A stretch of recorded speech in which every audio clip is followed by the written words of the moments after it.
Well, good morning.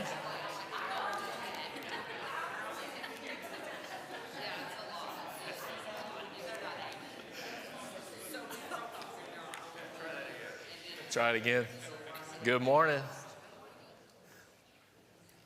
We're a couple minutes over, so we will get going. Thank y'all for being here this morning. We're winding down this quarter. In fact, this is the last topic, the last individual topic of the quarter. Wednesday night, there will not be class. Everybody will be in the auditorium for a song and prayer service. And then next Sunday, there'll be a summary lesson over the quarter. And that'll wrap up this quarter on Christian attitudes. And then next Wednesday night, there also will not be class. So you guys just need to come to the auditorium for a few services in a row. So next Wednesday night, we got a special service lined up where 5 of our young men are going to be doing short talks, all on the same theme. I'm trying to remember who they are. So we've got Sawyer, Dylan, Elijah, who am I missing? William. Ariel's going to be, we kicked Ariel till January. Yeah, I was just talking to him about that, and I'm missing one. But anyway, trust me, there's 5 of them.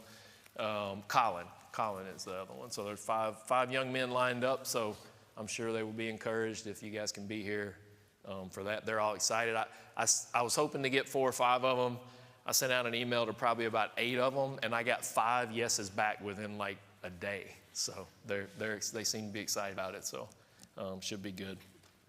But this last individual topic of this quarter, the lesson is on attitudes toward our responsibilities of rearing children. And this was one of the last topics off the board. Eric Nash said that attitude toward wives was the last topic that was chosen as we were going through, but this one was close. Nobody wants to stand up here and tell you how to raise your kids, how you ought to be thinking about your kids. I don't either.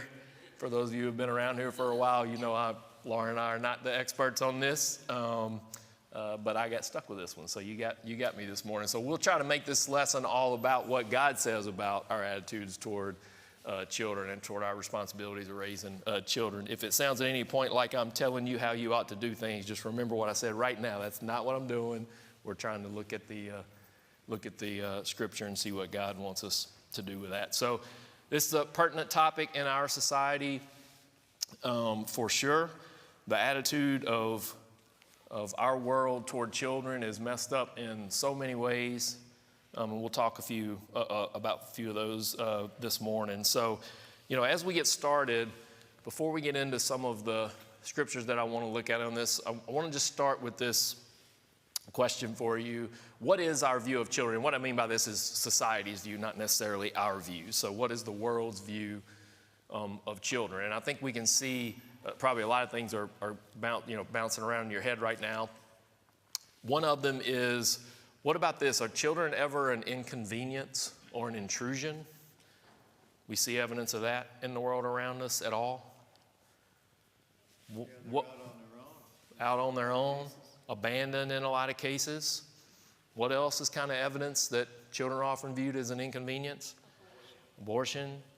We see lots of things that would that show us that this is the attitude that a lot of the world has toward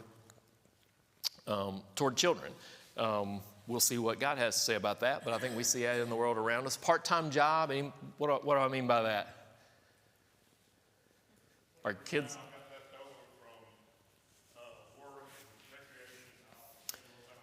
Right. Something we can dabble in, but we can't really let it get in the way of our own, adult pursuits or our own adult interests. I think we see that attitude. We see that show up in a number of ways as well. We see, a lot of the world kind of expecting other folks in their environment and in their world to do a lot of the work for them, teachers, etc. Right? We see that a lot. So that's another attitude. Necessary part of marriage. Anybody ever seen a couple who got married and it's like, well, we're married, I guess we need to have kids, but it becomes pretty obvious that really wasn't what they wanted. It was just kind of expected of them. It's the normal course. So you see that happen, and I think, what's that? Mom wanting grandchildren. Ooh, I won't say anything about that right now. Might get in trouble on the way home. But yes, you see this from time to time, I think, and then you come to the reality of how much work this is and what the responsibilities are. And mom, exactly, right? Grandma isn't going to do all that for you. So, back to this the idea of part-time job or necessary part of marriage, but maybe not, an all-encompassing part of your life. There's one scripture that I wanted to look at here, and you don't have to flip over here. I don't have it on the screen either, but I just wanted to read it to you that I thought was interesting. In Genesis chapter 44, we see Judah speaking to Joseph. You'll remember this story after the brothers have been told by Joseph to leave Benjamin behind. We see Judah speaking to Joseph. And in verse 30 of Genesis 44, it says, "Now therefore, as soon as I come to your servant my father, and the boy is not with us, then as his life is bound up in the boy's life, as soon as he sees that the boy is not with us, he will die, and your servants will bring down the gray hairs of your servant our father with sorrow to Sheol." You see that phrase in verse 30, as his life is bound up in the boy's life? For those of you who have had kids, does that ring true? Does that sound like a part-time job or something you can kind of dabble in?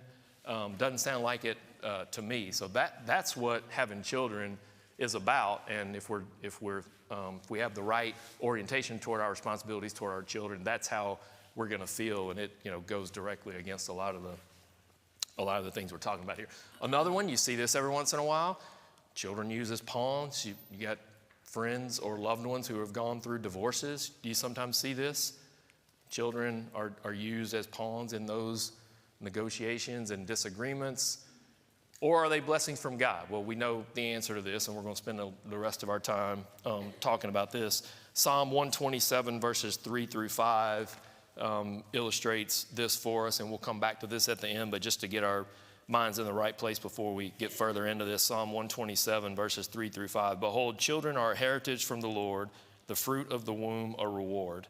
Like arrows in the hand of a warrior are the children of one's youth. Blessed is the man who fills his quiver with them. He shall not be put to shame when he speaks with his enemies in the gate." So that's how God thinks about children. That's how he expects us to think about children. So, it's for those of us who have had kids, it's not all rainbows. It's a lot of hard work, but God says that it is a blessing, and those of us who have experienced that all would agree with that. So, there are different stages of children, which come with different challenges.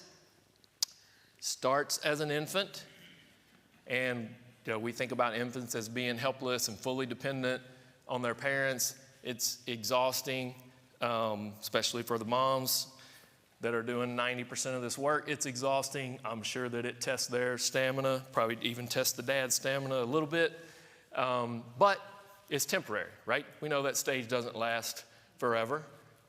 It too shall pass. And for those of us who have been in that, we know that's true. For those who may be in it now, it may not feel like it, but it will. Trust me, it'll pass. Then you move into toddler stage. Start to see the children discovering their will a little bit, become a little more stubborn. And at this point, it shifts a little bit from just taking care of them to trying to instruct them in some ways and impart some of that instruction. And we'll look at some verses in a minute where we see clearly that is an expectation that God has for us. It might test your patience, this stage, maybe even a little more than the infant stage, but it also is temporary. That toddler stage does not last forever. Then you move, I'm skipping maybe a little ahead, but I'm going to jump to the teenager stage.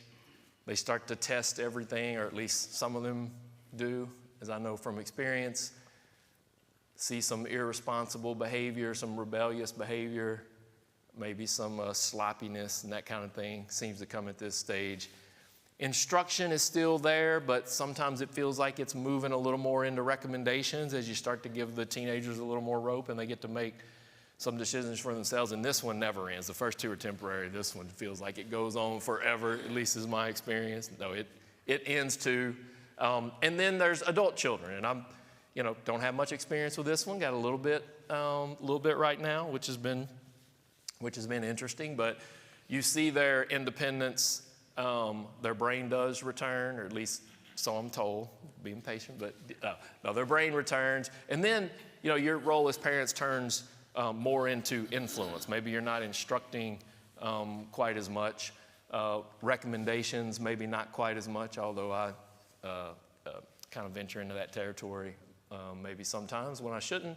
But influence is kind of what things turn into at that stage. So all of those stages come with various challenges, and God's instruction toward us as parents can cut across all of those stages. And there are obviously things that we need to be doing as parents that are in line with God's instructions for us that will help us as we think about all those stages. So I'm going to start with a little bit of discussion of what God says our roles are as parents, and we'll kind of break it into a couple different categories. There's more than this there, but just to keep it simple and for the sake of time, we'll talk about a couple different categories.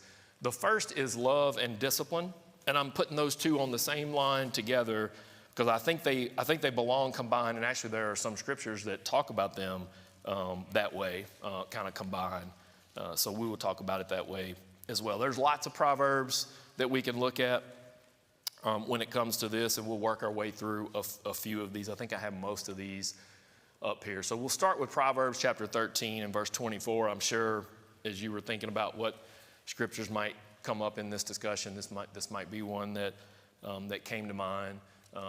But we read there, whoever spares the rod hates his son, but he who loves him is diligent to discipline him. So this is one of those verses where you see these two things in the same verse, side by side. You're talking about disciplining your children, and it's being equated to he who loves him. So we see those two things here. What's another word that shows up here that describes what it takes to be able to do this, to discipline your child with love? He who loves him is diligent. What does that word kind of conjure up in your head when it comes to this? Active all the time. Active all the time. Yeah, consistency. It's not a one-time thing. It's not flare up every once in a while. You decide to do it, but most of the time you're not doing it. Diligence, to me, it sort of implies that constant, it's all the time, it's hard work. You got to be thinking about it and working at it all the time, not a one-time effort. And it Starts early, right? Right. Too late by then in a lot of situations. It also implies to me, maybe I'm reading a little too much into this, that this isn't something that comes all that natural and or is all that pleasant. Is it pleasant as a parent to discipline a child? Like you'd rather not have to do it. Oh, you heard that? Is that anybody else on your pew there ever heard that before?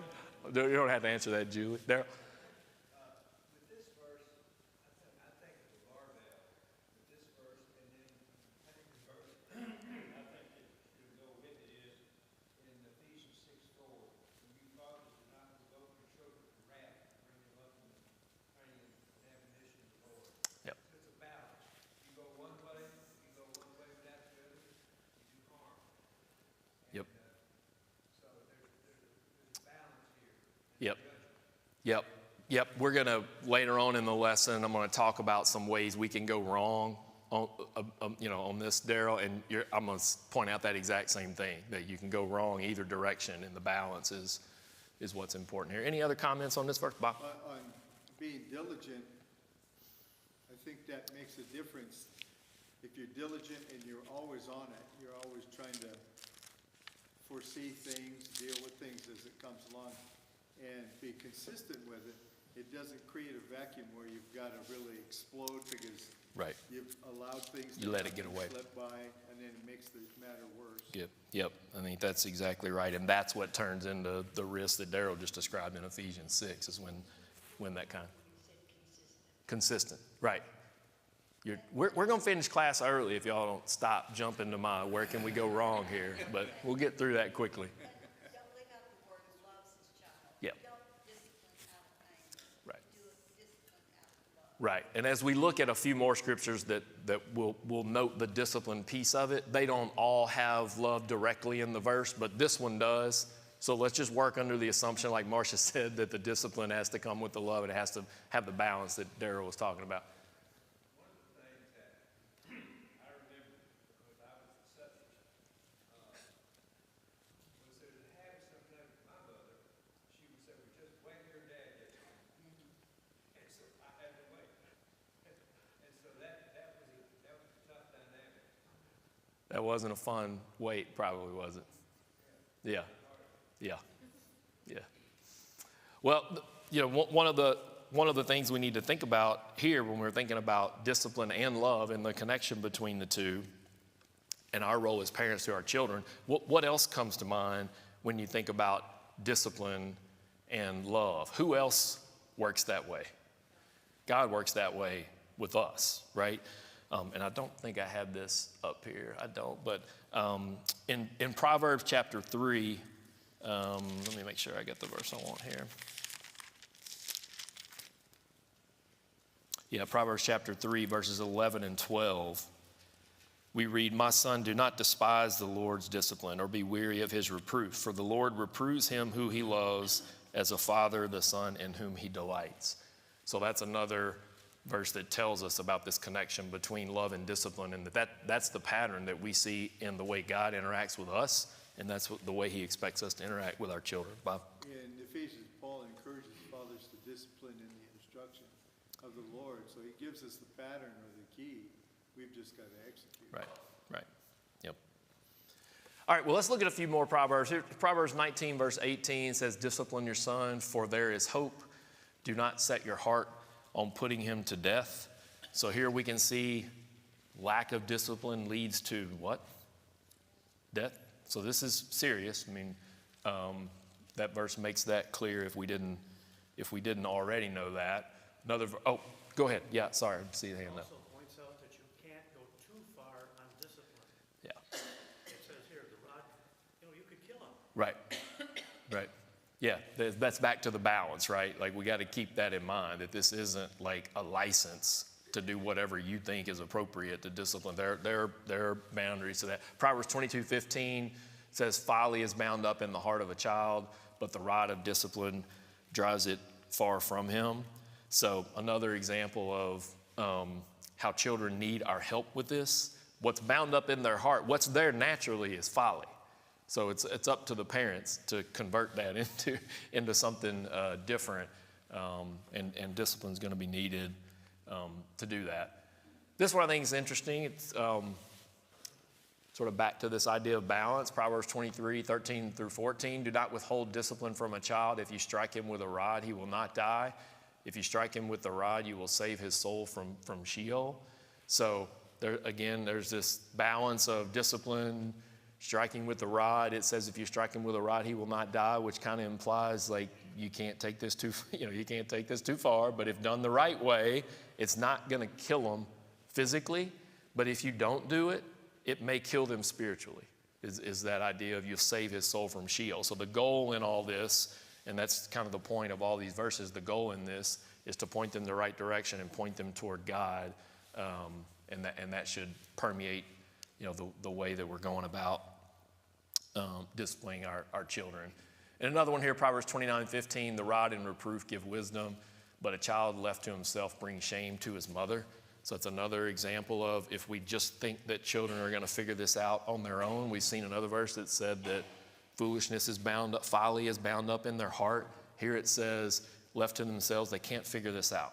So as parents, if we expect that to happen because they're good kids and they see your behavior and it's just going to kind of happen naturally, I think these verses tell us there's probably a little more to it than that. And they're certainly not going to learn it from the world around them. So if as parents we don't help them in this area, then we're failing in our responsibilities as parents. But again, it's about don't over-index on the discipline part. The love is right there with it. It has to be balanced, has to be done in that attitude of love, or else obviously this can go, completely the wrong direction. But it is the parent's responsibility to discipline their children.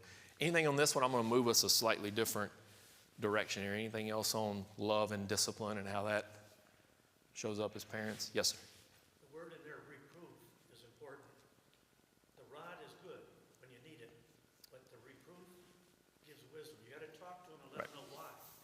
Right. If it doesn't come with that, it's wasted effort. Yeah. When you think about that word discipline and you look up like what that word means, you will get this idea. So it is about, there is an instructional piece to it, a reproof piece. There is an end goal that's kind of wrapped up in the word itself. So you really can't even talk about discipline in the right way without talking about the love and the attitude and the instruction that comes with it. It's kind of part of what the word means. So, anything else on this? So then, skipped one here. Discipline your son, and he will give you rest. He will give delight to your heart. So let's go on to this. The other, one other major aspect that of parenting that we're instructed about by God is the spiritual guidance, that we are expected to provide the spiritual guidance to the children. You know, we've talked about discipline before here in Ephesians chapter 6 and verse 4. Daryl referred to this earlier, but we see that word here. Fathers, do not provoke your children to anger, but bring them up in the discipline and instruction of the Lord. So here we're seeing what the instruction is connected to. Our attitude toward children should be that we are bringing instruction to them even through our discipline. It's about that spiritual instruction, and it's about the instruction of the Lord. It's about God's instruction.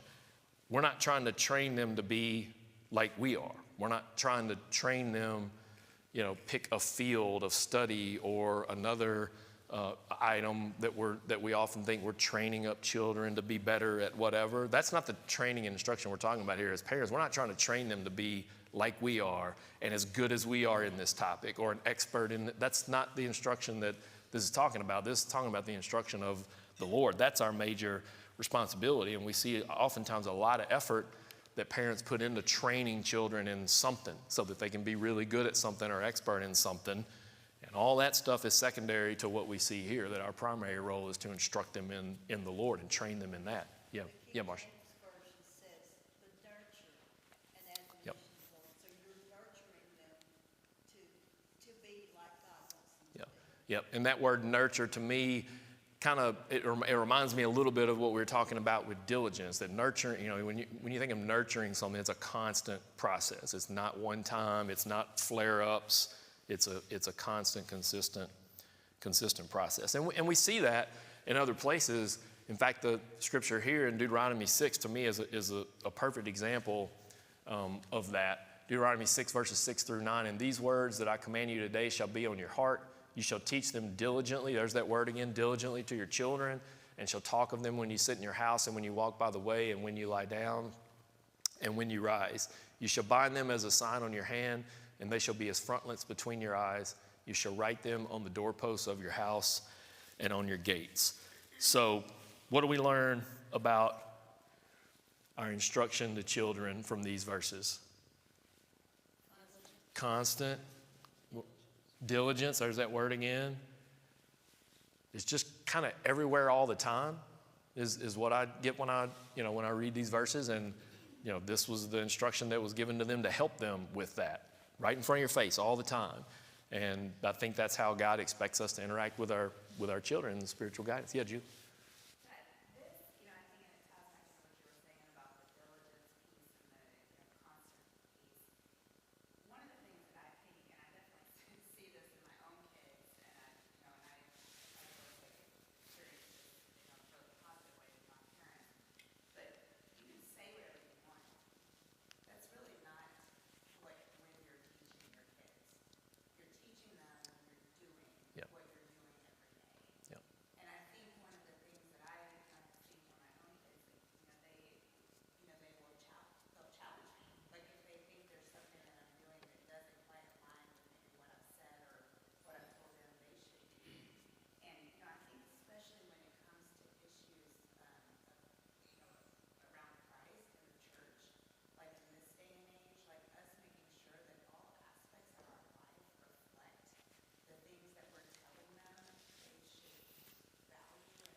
yeah, there's no amount of verbal instruction, no matter how good and sound it is going to overcome the lack of consistent example and influence that we have on them. I agree. We're going to talk about that when we talk about where we can go wrong. But yeah, I think you're right.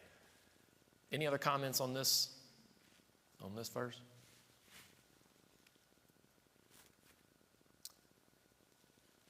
Okay, so those are just a couple of verses that talk about the importance of spiritual guidance. I do want to move now to a few ways that that we can go wrong when it comes to this topic, and we'll get into a lot of these areas that some of you have already pointed out. But I'm going to start with this one: putting kids before God. So just like everything, there's a balance, right? We talked about a little while ago how raising kids is not a part-time job, it's a full-time job. It better be something that you really want, because otherwise the effort and your attitude toward it isn't going to be appropriate. Now, sometimes that can venture over to the other extreme, which is the kids become such a dominant part of your lives that you end up putting them before God. And one scripture that I thought of, 1 Samuel 2:29, just as it relates to this topic. This is God speaking to Eli here and chastising him for a number of things. But look at this verse in chapter 2, verse 29. It says, "Why then do you scorn my sacrifices and my offerings that I commanded for my dwelling, and honor your sons above me by fattening yourselves on the choicest parts of every offering of my people Israel?" Did you catch that? Honor your sons above me. So Eli had this problem. He was putting his sons higher up on his priority list than God. Now, should our children be way up on our priority list? Like about as high as any earthly thing, but they don't go to the number one spot. And we saw Eli running into that problem here and was being chastised for that. And did anybody flip over to that scripture? Has anybody got it? Yeah, anybody got it? In verses, we see how serious of a deal this is if you look down in verses 30 to 32. If somebody's got that and doesn't mind reading it. Anybody got that handy? Therefore, the Lord, the God of Israel, declares, I promise that your house and the house of your father shall go in and out before me forever. But now the Lord declares, far be it from me, for those who honor me I will honor, and those who despise me shall be lightly esteemed. Behold, the days are coming when I will cut off your strength and the strength of your father's house, so that there will not be an old man in your house. Then in distress you will look with envious eye on all the prosperity that shall be bestowed upon Israel, and there shall not be an old man in your house forever. So those are the consequences that were about to come Eli's way because of the problem here. So this is serious. There's, we often think about other things in our lives that take priority over God, and we all quickly would look at those and say, well, that's not appropriate. Fill in the blank, whatever. Your job, your whatever. We would all say, well, that clearly you got those out of whack. God should be higher on the list. But oftentimes we struggle with that same discussion when it comes to kids, because kids are so important and they become such a dominant part of our lives. But they can be in the wrong slot in the priority order, just like everything else. So again, it's all about balance. I'm not saying that they're not important and they're a part-time job. We already covered that. But if you take it too far the other way, you run into a problem in that direction as well. All right, another item here. Daryl kind of brought this up early on, but I want to loop back to it. Another place we can go wrong is being too harsh. So if we look back at Ephesians chapter 6 and verse 4 again, I think we established here we established in a lot of places that discipline is necessary whether we enjoy it or not. But as we do that, this is the risk we have to be on the lookout for. Here it says, speaking specifically to fathers, it says, fathers, do not provoke your children to anger, but bring them up in the discipline and instruction of the Lord. So we can tell from this that there is a risk that we go too far that direction and we make our children angry. And that's not in the spirit of what we're talking about. It can drive them away from the Lord, not to the Lord, if we're too harsh in our discipline toward our children. Any comments on that? We cover that off enough before. Darryl? Yeah.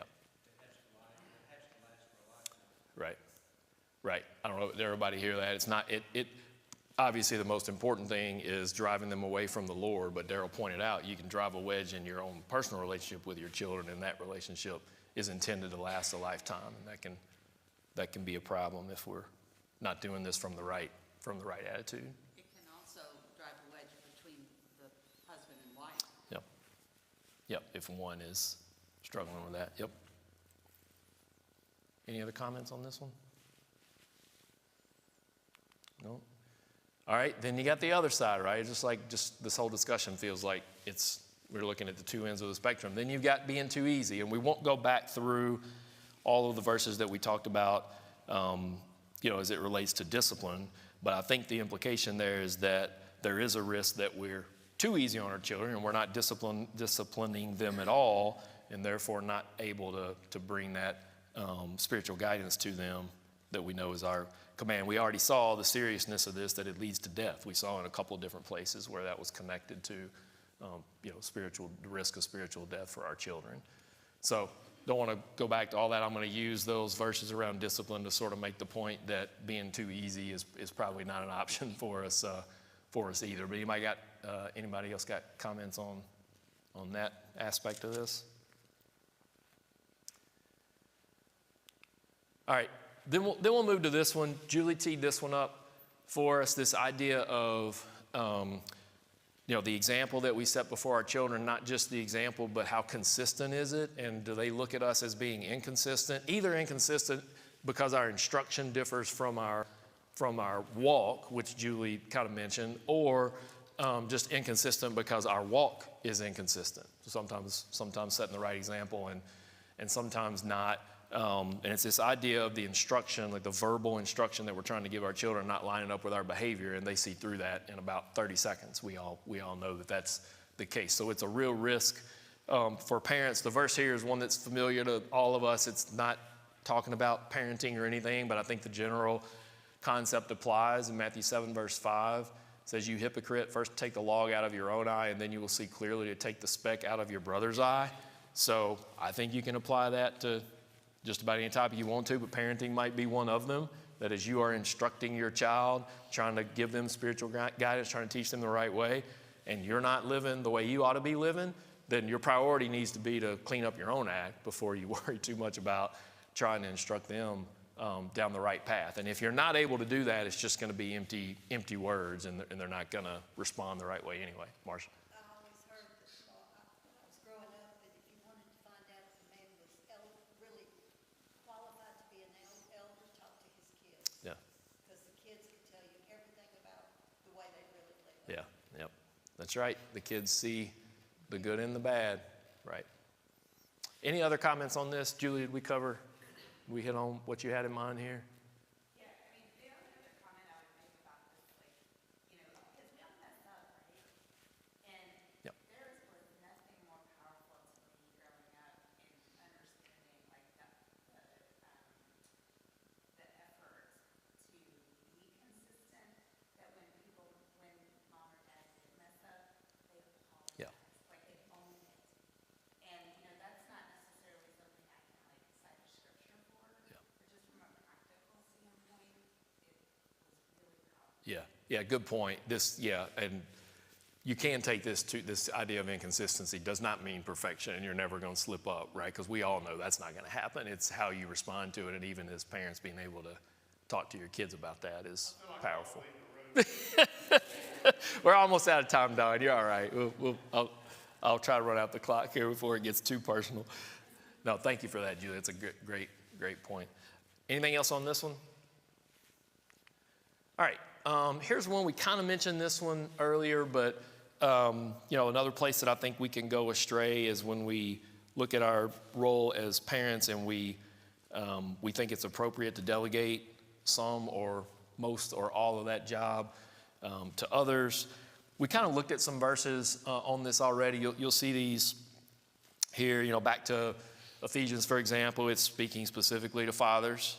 Pretty clear there that responsibility falls on fathers. I think when you look at Proverbs, the verse about train up a child in the way it should go, I think it's logical to assume they're talking to parents about training their children, not society at large or any other, person or entity that you think you can farm this out to. Deuteronomy is the same way. It specifically is talking about, instructing children and having the children see, between your eyes all the time in front of you. I think that's logically talking to the parents of the children as well. Now, I'm not saying that there aren't situations where other folks play a role in that. I think we would all look at our church family and say, we're trying to help each other. I know a lot of people in this audience that taught Bible classes that my kids were in, and you played a role in their spiritual development. And it's our role, it's our job as we get older to play that same role for folks in our congregation who have young children. So again, don't take this too far and say that we should never play any role in that. It's all on the parents. But the parents have to understand that it is their core responsibility. And when you start feeling like, well, my child's not getting the, instruction that they need or whatever, and the church isn't doing enough of this for me, or the youth classes aren't bringing this to, well, I think that's a questionable attitude. Now, again, I'm not saying our congregation here doesn't play a role in that. We do. But it's sort of the icing on the cake, I think. And as parents, it's our responsibility to do that work. And if we look into others to do that, I think we're on the wrong track right from the start. And I think we all have a tendency to do that. We get frustrated about the way the teachers at school are interacting with your kids. Well, that's not their job to raise them anyway. It's our job. So yes, you want all the help you can get along the way, but at the end of the day, it's the parents' responsibility. And if we don't view it that way, we can. Say one time, well, I don't know where they went wrong. I sent them to church. I sent them. Yep. So if you send them to church and you're not there leading with them, Yep. then you've already lost. Yep. Any other comments on that one?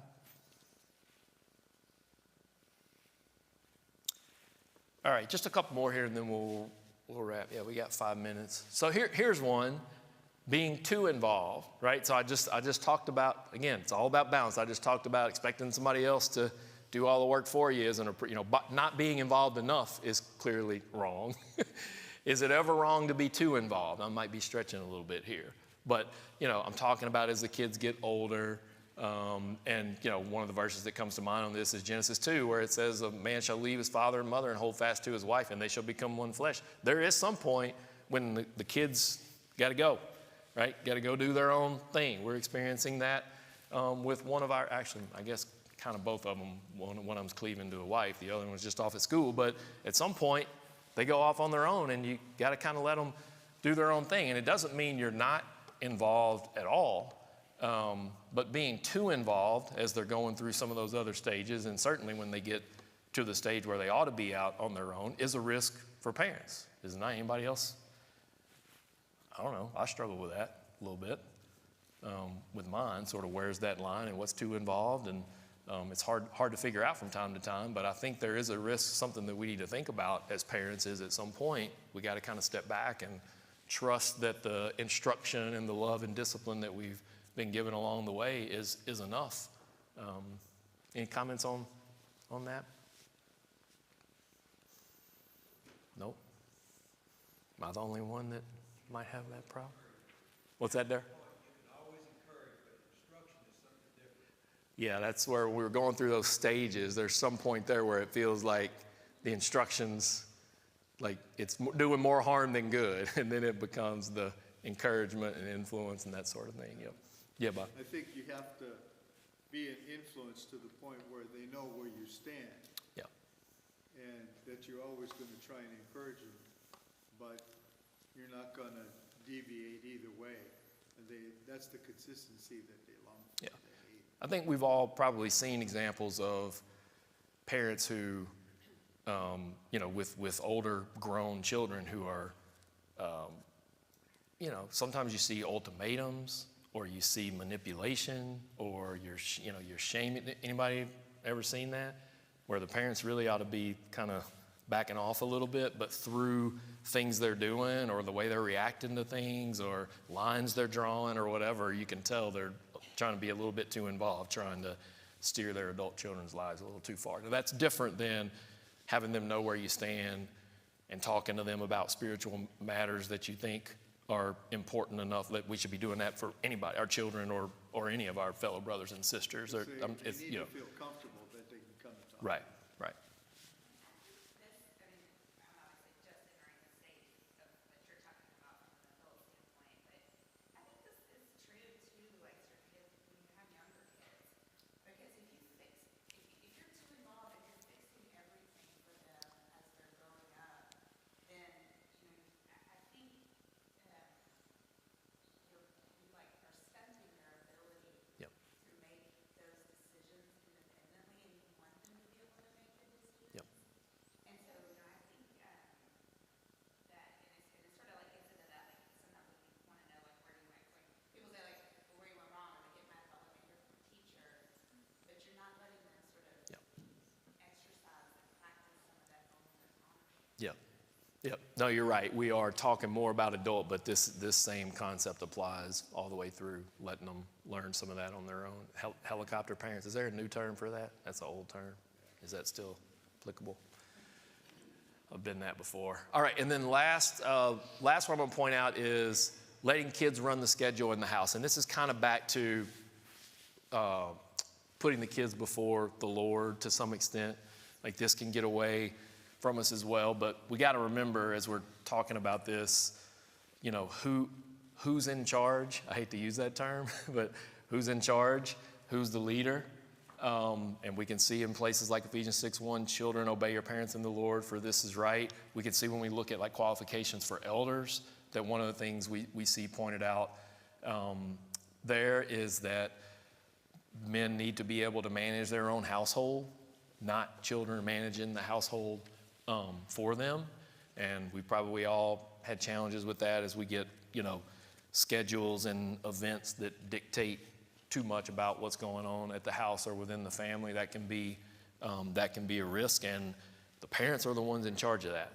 So if that's happening, it's not happening to us. We are the ones allowing it to happen. And as parents, we got to make sure that we don't allow the kids to run the schedule in the house so much that it starts to interfere with the important things that we ought to be that we ought to be doing. Comments on that one? That's my last one, by the way. We're in wrap up mode. Anything on that one? All right, so we'll kind of finish where we started. This is the summary of God's view of children, and if we have this attitude, I think all the stuff that we talked about will follow from this. If we really view view children as a heritage from the Lord and a reward for the Lord. So that's all I had. Any wrap up comments? All right, thank you for your comments and your attention.